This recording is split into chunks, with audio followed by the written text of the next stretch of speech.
ഇന്ന് ഞാനുള്ളത് കണ്ണൂർ ജില്ലയിലെ കൊട്ടിയൂർ ക്ഷേത്രത്തിലാണ്. ദക്ഷിണ കാശി എന്നും അറിയപ്പെടുന്നുണ്ട്. ബാവലി പുഴ കടന്നു വേണം അക്കരെ കൊട്ടിയൂർ വരാൻ വേണ്ടിയിട്ട്. വർഷത്തിൽ 28 ദിവസം മാത്രമേ ഇവിടെ പൂജ ഉണ്ടാവാറുള്ളൂ. ശബരിമല കഴിഞ്ഞ് ഏറ്റവും അധികം തിരക്കുള്ള ഒരു അമ്പലമായിട്ടാണ് ഇത് അറിയപ്പെടുന്നത്. ഇതൊരു യാഗഭൂമി കൂടിയാണ്. ബാക്കിയുള്ള ദിവസം ഇവിടെ ദേവന്മാർ പൂജ ചെയ്യുന്നു എന്നാണ് സങ്കല്പം. മറ്റുള്ള അമ്പലങ്ങളിൽ നിന്നും തികച്ചും വ്യത്യാസമാണ് ഈ അമ്പലം. ഇവിടെ വരുന്ന ഭക്തരൊക്കെ ഈറനോടെ വേണം നിന്ന് തൊഴാൻ വേണ്ടിയിട്ട്. നമ്മൾ ഭഗവാനെ പ്രാർത്ഥിക്കുന്നത് വെള്ളത്തിൽ നിന്നിട്ടാണ്.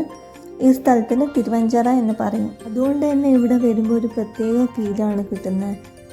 കൊട്ടിയൂർ ഉത്സവം പൊതുവെ മെയ് ജൂൺ മാസങ്ങളിലാണ് ഉണ്ടാവാറ്. അതുകൊണ്ട് തന്നെ നല്ല മഴയുണ്ടാവും ഉത്സവ സമയത്ത്. ഇവിടെ മഹാദേവൻ സ്വയംഭൂ ആയിട്ടാണുള്ളത്. പിന്നെ പെരുമാളായിട്ടാണ് അറിയപ്പെടുന്നത്. നിങ്ങൾ ഈ കാണുന്ന കയ്യാലകളൊക്കെ ഉത്സവ സമയത്ത് താൽക്കാലികമായി നിർമ്മിക്കുന്നതാണ്. ശബരിമല കഴിഞ്ഞ ഉത്സവ സമയത്ത് ഏറ്റവും അധികം തിരക്കുള്ള കൊട്ടിയൂർ ഒരു യാഗഭൂമി ആയിട്ടാണല്ലോ അറിയപ്പെടുന്നത്.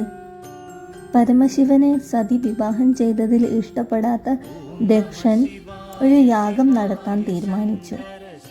ശിവൻ ഒഴികെ എല്ലാവരെയും ഈ യാഗത്തിൽ പങ്കെടുക്കാനായി ക്ഷണിച്ചിരുന്നു. പരമശിവന്റെ വാക്ക് കേൾക്കാതെ സതീദേവിയും യാഗത്തിൽ പങ്കെടുക്കാൻ പോയി.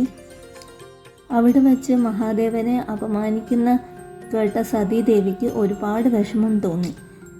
സതീദേവി യാഗാഗ്നിയിൽ ചാടി ജീവനൊടുക്കി. ഇതറിഞ്ഞ് മഹാദേവൻ ജട പറിച്ച് നിലത്തെറിഞ്ഞപ്പോൾ വീരഭദ്രൻ ഉണ്ടായി. വീരഭദ്രൻ യാഗഭൂമിയിൽ ചെന്ന് ദക്ഷന്റെ തല അറുത്ത് കളഞ്ഞു.